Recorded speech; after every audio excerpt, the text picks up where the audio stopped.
É o Espírito Santo sempre com as suas surpresas, né?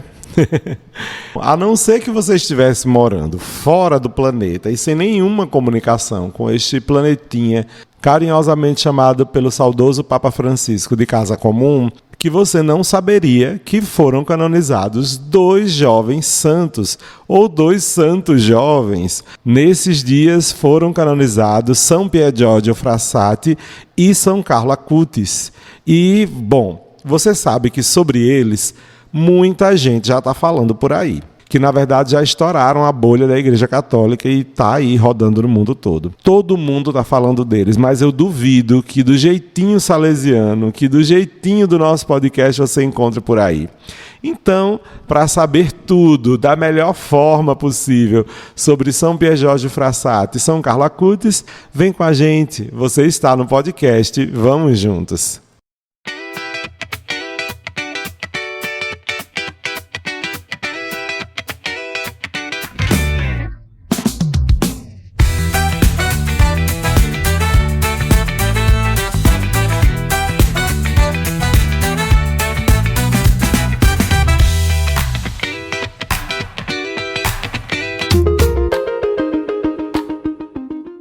Sejam todos bem-vindos e bem-vindas a mais uma edição do podcast Vamos Juntos. Eu sou o Padre Neto, salesiano de Dom Bosco, e acolho a todos vocês com muito carinho, com muito amor, com muita alegria nesse espaço de crescimento, de partilha da nossa fé, de celebração pela vida da juventude santa, que era o sonho de Dom Bosco. Semana passada a gente teve um episódio muito legal, vindo diretamente do coração da juventude salesiana no Brasil, no jubileu da AJS, que contou também com jovens representantes do movimento CJC, por exemplo, e isso foi ótimo, muito legal. E a Ariane que comandou o episódio, viu? Eu achei ótimo, ela arrasou, foi muito boa a condução. Ariane, parabéns. Bom, a gente já conversou sobre isso, inclusive, espero que vocês não tenham estranhado tanto, né? Porque eu só fui aparecer no finalzinho. Bom, mas é isso aí, viu? Se Deus quiser, outras vozes em breve virão também ocupar esse espaço, em nome de Deus. E, como ela falou, o CRO está no ar, hein, gente? Todas as comunicações que vocês quiserem fazer conosco, procurem por nós lá no Instagram, @podcastvamosjuntos. Você também pode nos procurar pelo YouTube, @podcastvamosjuntos também, bem como em todos os outros canais de streaming. Sejam todos muito bem-vindos e bem-vindos por lá também. Se você está chegando pelas ondas do rádio, é uma alegria receber você aqui, você e sua família. É muito bom poder entrar em sua casa, em seu ambiente de trabalho, aonde você está agora, nesse momento, e falar com você e compartilhar com você muita coisa boa. Então se preparem que esse episódio de hoje está muito legal e a gente está trazendo ótimas informações a respeito dos 2 grandes santos que nós acabamos de ver canonizados. Para você que conhece a gente há pouco tempo, quero informá-los que a gente inclusive já fez um programa, um episódio todo dedicado a como se faz um santo, inclusive é esse o título do episódio, falando, né, sobre as etapas do processo da canonização da pessoa em questão, né? Então, como é que começa o processo de canonização de um santo, né? Quanto tempo isso pode levar? Bom, todos esses detalhes você pode encontrar em um desses episódios nossos, né, mais antigos, em que a gente fala sobre isso. E já estou dizendo o título, né, para ser mais fácil de pesquisar, como se faz um santo. Então você digita ali na sua busca, podcast Vamos Juntos, como se faz um santo. E aí vai sair esse episódio. Tem todas as etapas lá, tudo bonitinho, direitinho. Então agora, dando continuidade, vamos começar falando a respeito do Carlo Acutis. Ele tá mais hypado aí, tá mais famoso, né? Pelo que eu tô vendo. E aí a gente vai entender o porquê também disso tudo, tá? Vamos embora então. A nossa fonte, eu não ia tirar de um outro lugar que não fosse do próprio site do Vaticano. Então o Vatican News conta pra gente como é, um pouquinho, resumidamente, a história de São Carlo Acutis. Primeira informação é que Carlo Acutis é o primeiro santo da geração Millennial. Ele nasceu em Londres, Reino Unido, em 3 de maio de 1991. Na época, seus pais, ambos originários da Itália, moravam em Londres, onde seu pai trabalhava. Carlo foi batizado 2 semanas após o seu nascimento. No outono daquele ano, ainda em 1991, a família retornou a Milão, onde Carlo frequentou a escola primária no Instituto Tomásio, administrado pelas irmãs de Santa Marcelina, as Marcelinas. Ele foi autorizado a receber sua primeira comunhão aos 7 anos de idade no mosteiro das Eremitas Ambrosianas, em Bergana de Prego, ainda lá na Itália.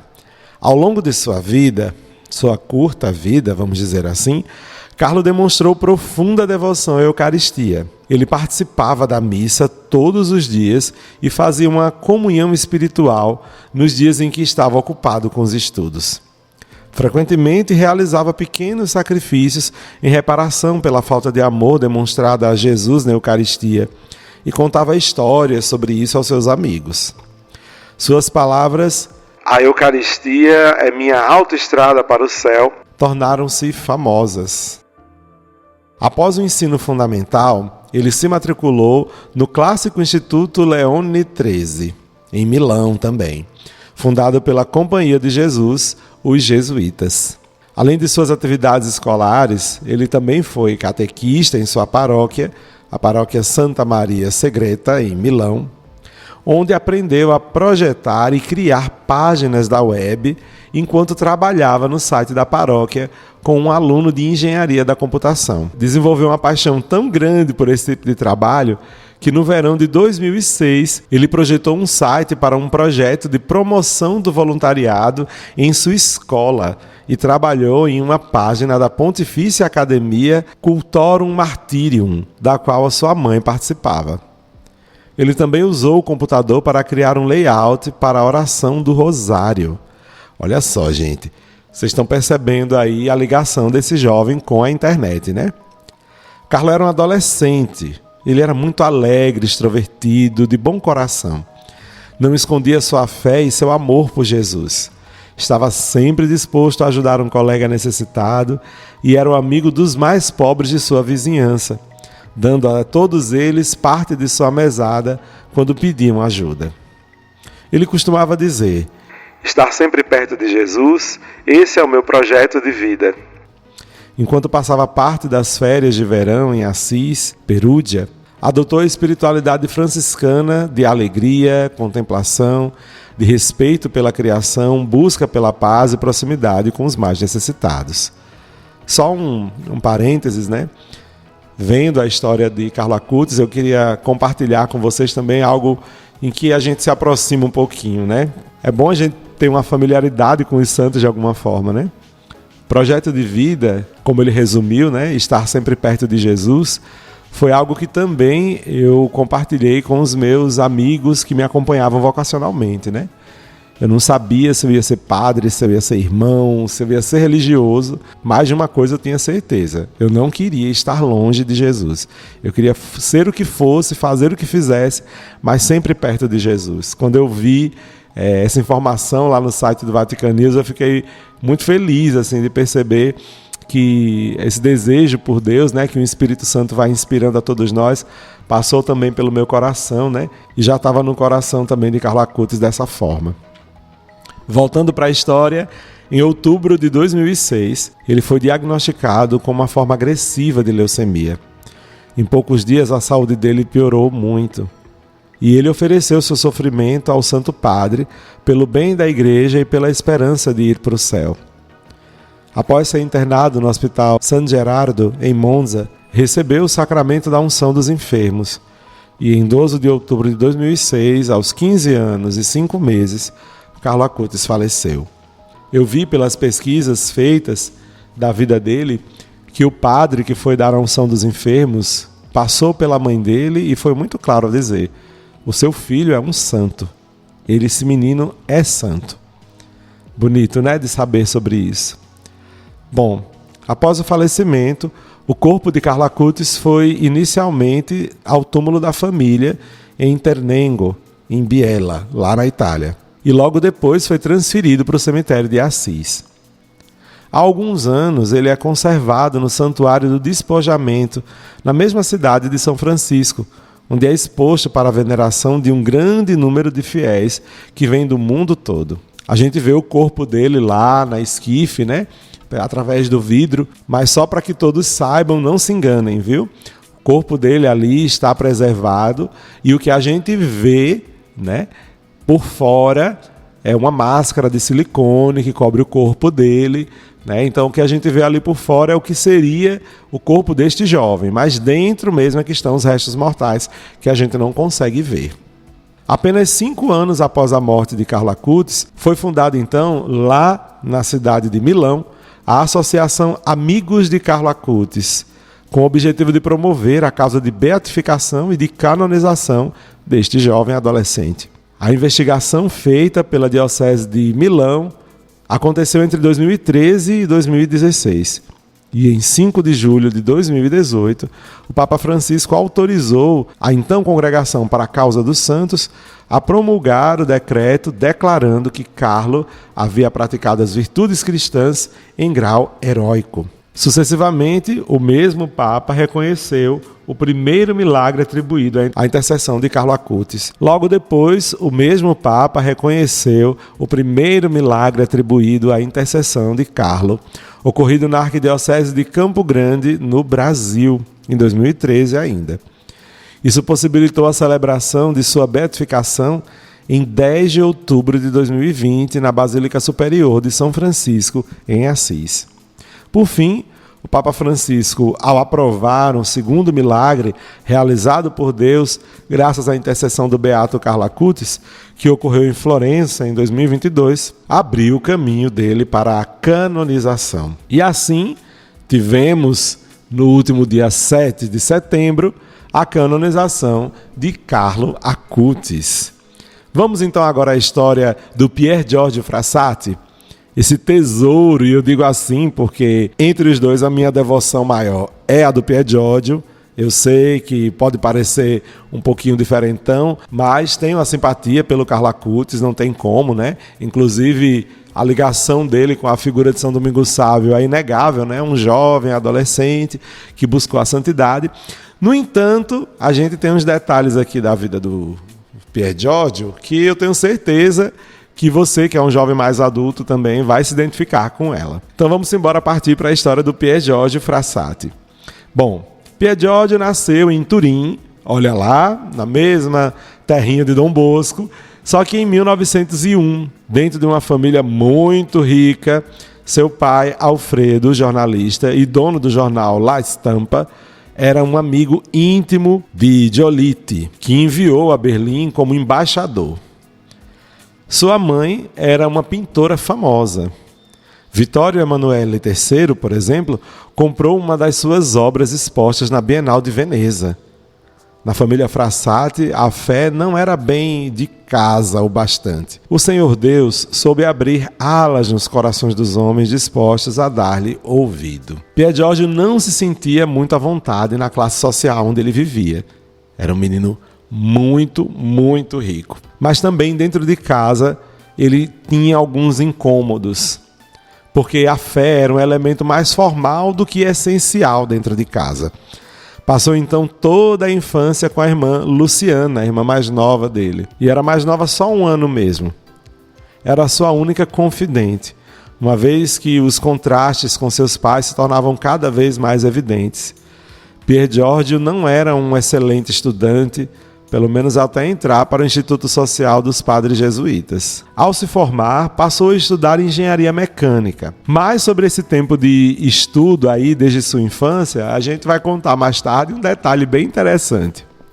Ao se formar, passou a estudar engenharia mecânica, com especialização em mineração, para seguir de perto os mineiros que, na época, eram considerados os mais explorados dos explorados. Infelizmente, ele não conseguiu concluir seu curso de graduação em vida, mas apenas recebeu o título honoris causa em 2002. A sua prioridade não eram definitivamente os estudos. Ele se dedicou de verdade à oração, à Eucaristia e à caridade. Por isso, o jovem sai do curso e prefere ficar em casa junto com a família. Os contrastes ideológicos com seu pai não demoraram a acontecer. Alfredo Frassati, o pai de Pier Giorgio, começou a definir o filho como um homem inútil, dizendo que ele andava à toa pelas ruas da cidade, frequentando pessoas que não estavam à sua altura. Por sua vez, Pier Giorgio era uma pessoa sempre sorridente. Aceitava as repreensões de um modo até sereno, como uma eterna criança. Assim, se comportava com o próximo necessitado, apesar de não agir da mesma forma com os jovens de sua classe. Contudo, ele demonstrava um verdadeiro amor e caridade e compaixão nos sofrimentos das pessoas. Nos últimos anos de vida, Pier Giorgio Frassati participou praticamente de todas as ações católicas, desde a Conferência de São Vicente até a Ação Católica, e sempre prestava sua ajuda e socorro aos mais indigentes. Os amigos de Pier Giorgio Frassati zombavam dele também, chamando ele de empresa de transporte Frassati, porque sempre visitava os porões dos pobres e os casebres da periferia de Turim, uma cidade de grandes santos intelectuais, mas também de tantos operários pobres e excluídos da sociedade. O jovem Frassati levava de tudo às casas dos mais necessitados: alimentos, roupas, lenha, carvão, móveis. Ele gastava todo o dinheiro que a família dele lhe dava, que diminuía sempre mais com esse tipo de ação caritativa. No entanto, Pier Giorgio se aproximava sempre mais da espiritualidade dos dominicanos, a ponto de se tornar até um dominicano terciário. Ao transferir-se para Berlim, ele teve a oportunidade de conhecer pessoalmente o padre Karl Sonnenschein, um São Francisco alemão, uma presença que o levou a se questionar sobre a possibilidade de ser padre, uma ideia que o Pier Giorgio deixou de lado porque ele achava que não tinha vocação. Contudo, o jovem continuava a ser feliz, deixava as ocasiões mundanas para ir para a missa, por exemplo. Ao invés da companhia dos jovens burgueses da sua classe social, ele preferia estar com os mais pobres, que saciava a sua sede de viver o Evangelho. Seria um erro pensar que ele era um tipo estranho ou isolado. Pelo contrário, ele era repleto da verdadeira vida. Era um grande apaixonado. Entre outras coisas, pela montanha, da qual ele era um entusiasta alpinista. Certo dia, entre um grupo de escaladores, Pier Giorgio conheceu Laura Hidalgo, pela qual se apaixonou. Um amor que manteve oculto dentro de si, em seu coração, seja para não colocá-la em embaraço ou também para não ser um problema depois para sua família, porque ela pertencia a uma classe social bem inferior. Um sacrifício que poucos jovens, no lugar do Pier Giorgio, conseguiriam enfrentar. Ele, porém, enfrentava tudo com um sorriso nos lábios, porque sabia, nas profundezas do seu espírito, que o verdadeiro amor que ele sentia era outro, aquele que o aguardava na sua eminente vida eterna, que talvez começava a entrever, chegando até a desejar o dia do seu nascimento para o céu, que chamava o dia mais lindo de todos. Nos últimos anos de vida, Pier Giorgio fundou a Sociedade de Tipos Estranhos, cujos membros recebiam apelidos engraçados. Esse grupo, essa Sociedade de Tipos Estranhos, eles faziam excursões, contavam piadas, mas, acima de tudo, aspiravam à amizade mais profunda, fundada no vínculo sagrado da oração e da fé. Era uma verdadeira amizade cristã, em certos aspectos, até mesmo profética para a maioria das associações leigas que surgiriam a partir de então. No dia 30 de junho de 1925, toda a família Frassati estava preocupada com a saúde da avó Linda, que veio a falecer no dia seguinte. Assim, ninguém percebeu que Pier Giorgio sentia uma profunda dor de cabeça, a ponto de não querer mais se alimentar. Precisamente ele, que era sempre tão bonito e saudável. No entanto, sua família percebeu isso no dia do enterro da avó, porque o rapaz nem conseguia se levantar da cama. Mas já era tarde demais. Pier Giorgio foi acometido por uma meningite fulminante, que ceifou a sua vida no dia 4 de julho, com apenas 24 anos de idade. Milhares de pessoas participavam das suas exéquias, sobretudo os pobres de Turim, que ele havia ajudado muito, ou até mesmo apenas tocado com a sua vida repleta de Deus. "Eu não reconheço meu filho", murmurou o pai dele, impressionado com a multidão presente. Assim, a sua profunda tristeza se tornou ainda mais dolorosa. Seu pai, Alfredo Frassati, era inconsolável por compreender quem era seu filho somente no momento em que o perdeu para sempre. Seu coração estava arrasado, porque Pier Giorgio havia deixado um grande vazio dentro dele, um silêncio ensurdecedor. Entretanto, Alfredo não teve medo de enfrentar o sofrimento. Deixou-se escavar profundamente pela dor e, aos poucos, aquele vazio foi preenchido pela luz e a palavra de Deus. Foi dessa forma que o pai dele se aproximou da fé, que amadureceu no fim da sua vida. Ele faleceu em 1961, provocando-lhe uma conversão poderosa, maravilhosa e que muitos consideravam, talvez com razão, o primeiro milagre de Pier Giorgio Frassati.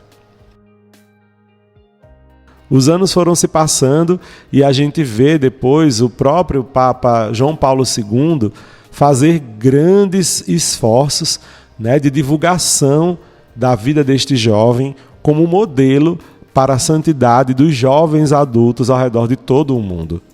E assim, a gente tem a história de 2 grandes santos que a Igreja canonizou recentemente. No entanto, vamos a algumas curiosidades sobre a vida deles dois. Umas curiosidades ao estilo salesiano. Primeiro, falando de Carlo Acutis. Bom, ele aprendeu programação e design gráfico praticamente sozinho, com apenas 11 anos de idade. A gente viu isso. E ele cria nessa oportunidade um site que catalogava milagres eucarísticos pelo mundo, organizando eles por país e por data em várias línguas. E esse site existe e ainda está online, tá? E como a gente viu, a partir do computador ele ajudava alguns projetos da paróquia, da escola, inclusive para promover o voluntariado, como a gente viu nas informações ditas no início, retiradas lá do site do Vatican News. No entanto, para nós, Juventude Salesiana, o que é que diz a vida de Carlo Acutis? Dom Bosco já propunha usar os meios que os jovens gostam e conhecem para poder atrair esses meninos e formá-los de maneira positiva. Carlo Acutis, então, mostra como se pode entrar no mundo digital dos jovens, redes sociais, internet, tecnologia, mas mantendo sempre os valores do Evangelho, da disciplina, da honestidade, do serviço e do amor ao próximo. Isso oferece uma inspiração concreta para você, jovem que está aí me escutando, para pastoral, nas escolas, nas paróquias, nas obras sociais, nas organizações todas de jovens, movimentos. Todo mundo pode usar as ferramentas digitais não apenas para entretenimento, mas para servir, para promover valores, para cuidar uns dos outros. Uma outra conexão com a nossa espiritualidade salesiana é bem simples. A nossa espiritualidade valoriza muito a vida sacramental, não? A oração, o interesse e o zelo com as coisas sagradas, também incentiva o sacrifício, a renúncia, como um modo de crescimento humano e espiritual. No entanto, nesse mundo cheio de distrações, Carlo demonstra como a Eucaristia, a oração, o buscar estar perto de Jesus no cotidiano, realmente dá sentido e dirige as escolhas da gente. Ele mostra também que a santidade não é algo distante de se viver, mas a gente pode viver em casa, nos estudos, nos hobbies, no uso da tecnologia, por exemplo, nas relações com os outros. De maneira salesiana, é assim que a gente consegue enxergar a vida dele. E de Pier Giorgio Frassati? Bom, Pier Giorgio Frassati tem um quê a mais aí de salesianidade, porque ele teve um educador salesiano na vida dele. Pois é, o padre Antônio Cojazzi, enviado pelo próprio reitor Mor para educar esse jovem a pedido de seu pai. Esse tutor não atuava apenas como um simples professor, mas como um amigo, como um guia espiritual, como um verdadeiro formador. Ele começou esse acompanhamento quando Pier Giorgio tinha apenas 10 anos de idade. E ele continuou ao longo de toda a sua vida estudantil, pelo menos até o ensino médio. Essa formação não foi só acadêmica, mas também de caráter integral. Lembrando o método salesiano, que combina educação com religião, razão e bondade, presença afetiva, proximidade, escuta, amizade.